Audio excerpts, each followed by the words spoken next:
Ah, Boa noite, alunos dos sétimos anos. Então, essa videoaula ela é um reforço ou um complicador do que nós fizemos, ou que nós já tivemos, ou os que não tiveram ainda terão, sobre a aula de filosofia oriental, e nós estamos fazendo um paralelo, não no sentido de encontrar os pontos comuns do pensamento de Siddhartha Gautama, que nós já tínhamos estudado na sala de aula, o Buda, com os pensamentos de Lao Tse, né? Um outro pensador extremamente influente no Oriente.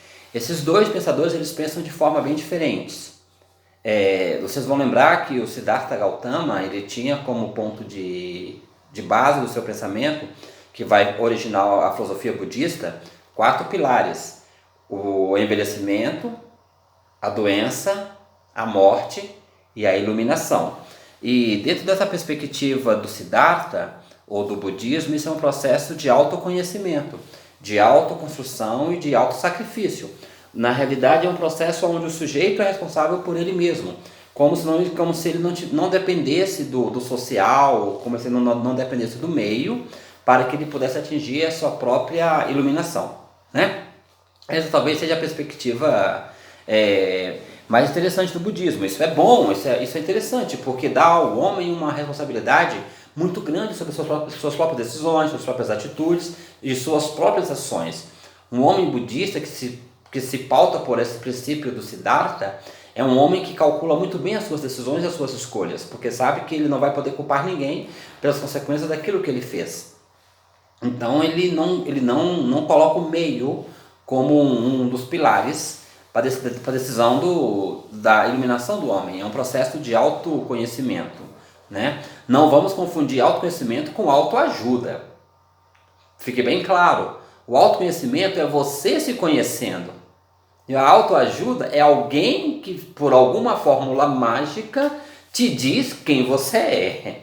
Entendeu? Então são duas coisas bem diferentes. Não vamos confundir esses dois conceitos, tá bom? E aí nós entramos em um outro cara para poder comparar com essa visão mais individualista, mais autocrática, mais autárquica do Siddhartha Gautama, do Buda, um cara que vai se contrapor até certo ponto, que é o Lao Tse. É um outro nome muito forte no Oriente, né? Inclusive está ligado ao Tao, né? Que é uma filosofia muito interessante, né? Porque na visão dele, quanto mais você entende o Tao, que nós vamos ter uma aula depois sobre isso, que não é agora, mas quanto mais você entende o Tao, mais fácil vai ficando de você viver as problemáticas e resolver os problemas à sua volta. Então é uma filosofia de solução, de resoluções, né? Mas o Tao é um pensamento muito complexo. A gente só vai mexer com ele aprofundadamente o ano que vem. Por agora, a gente vai dar só essa pincelada mesmo, que foi um dos pilares do pensamento do Lao Tse. Porque o Lao Tse ele diz uma coisa interessantíssima. Ele é preocupado com a violência. Ele é preocupado com o meio, porque Lao Tse ele tem uma compreensão clara de que por mais que você se esforce individualmente, indiscutivelmente você vai estar o tempo inteiro sendo pressionado pelas forças sociais. E dependendo de quais sejam essas forças que lhe pressionam, dificultará e muito o seu processo de iluminação, ou o seu processo de sucesso. Os orientais chamam de iluminação, né? Ou nirvana. A gente costuma chamar de sucesso, né? Então, dependendo das forças sociais que estejam lhe pressionando, por mais que você se esforce, como pensa Siddhartha e grande parte dos budistas, ainda assim você vai ter dificuldade no seu processo de iluminação. Então, pro Lao, a violência ela é algo a ser pensado socialmente, porque na perspectiva dele, a violência é uma das coisas que mais dificulta esse processo evolutivo. E para ele é interessante porque a violência ela deve ser evitada a qualquer custo, a qualquer preço. A violência jamais ela vai levar alguém a um processo de iluminação.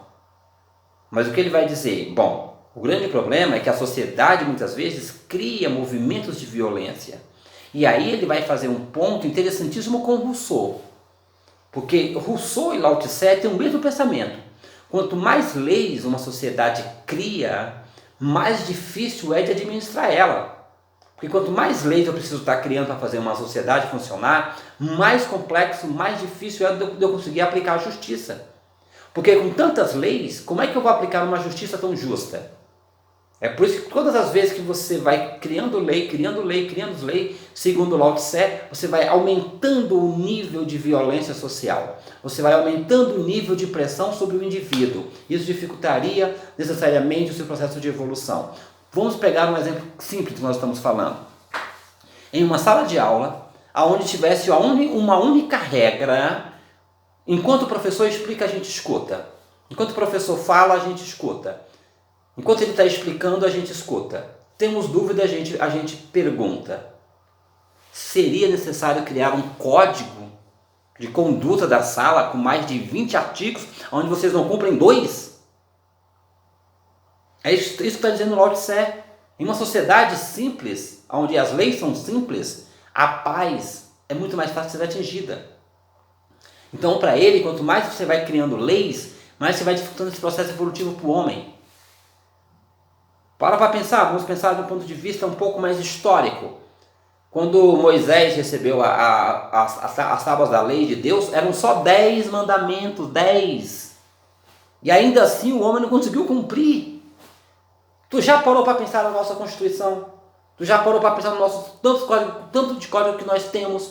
Código Civil, Código Criminal, Código Tributário, é tanto código, é tanta lei, que fica difícil um homem comum conseguir compreender.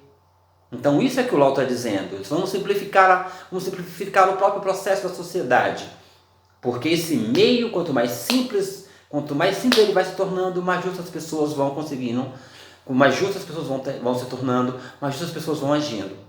Então ele vai um pouco na contramão do pensamento do Buda, do Siddhartha. Ele não vai de forma nenhuma tirar o meio, tirar o social como um ponto de fundamento da evolução do indivíduo. É lógico, uma sociedade onde esse pensamento de Lao Tse é levado a sério, ou seja, vamos simplificar, vamos tentar tornar as coisas mais simples e criar um ambiente de mais harmonia, de mais simplicidade, de mais prosperidade para todos, todo mundo vai ganhar. Agora, um ambiente onde você acha que se eu conseguir o sucesso, está ótimo, e se outro não conseguiu, ele se dane, o grande problema é que vai dizer o Lao, pois é, você vive numa sociedade. Então, se a sociedade tiver mais gente frustrada, mais gente revoltada, mais gente magoada, mais gente fracassada, é bem provável que ela se torne uma sociedade muito mais violenta.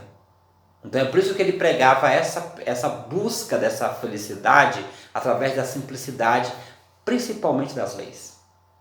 Então, para ele, você não vai atingir a evolução, você não vai atingir o nirvana se você não levar em conta o meio que você está inserido. É por isso que nós hoje estamos vivendo um conflito ideológico sobre o problema do coronavírus. Porque um grupo, indiscutivelmente, pensa como Buda. Não estou dizendo que o Buda defende esse grupo. Estou dizendo apenas que a gente pode pegar o pensamento do Siddhartha e enquadrar nesse momento. Por exemplo, as pessoas que acreditam, não, eu posso sair, eu posso viver, eu posso seguir a minha vida porque morrer faz parte. Ótimo, claro que morrer faz parte. Quem te disse que não? Agora, não é porque morrer faz parte que você precisa morrer agora. Morrer, você vai morrer. Agora, você precisa antecipar o processo por uma ignorância, por uma teimosia, e o pior de tudo, achar que isso que você está fazendo torna você um homem iluminado, torna você um homem diferente dos demais à sua volta? Não.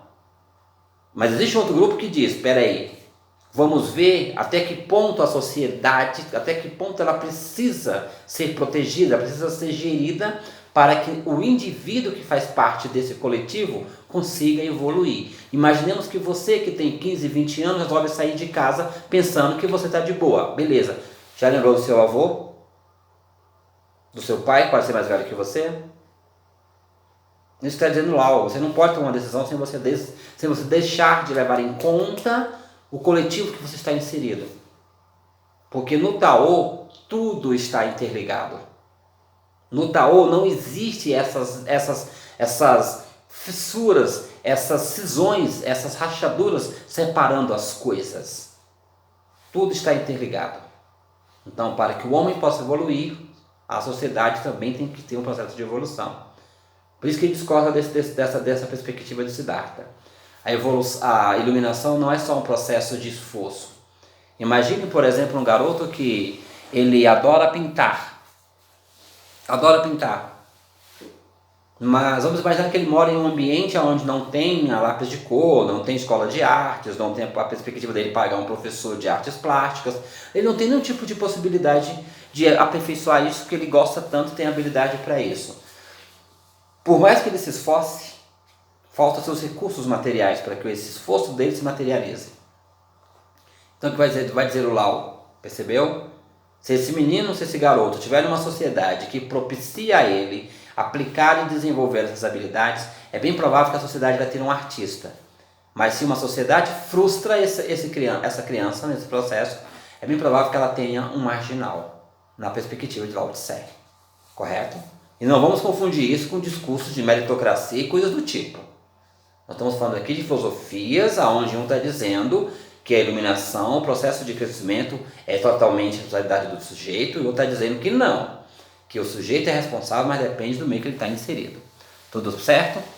Então, pessoal, acho que aí ficou claro aí a questão do pensamento de Lao e o pensamento de Siddhartha. Ok? Esses paralelos e essas divergências. Vai ter uma atividade sobre essa problematização, vou postar logo em seguida. Boa noite para vocês.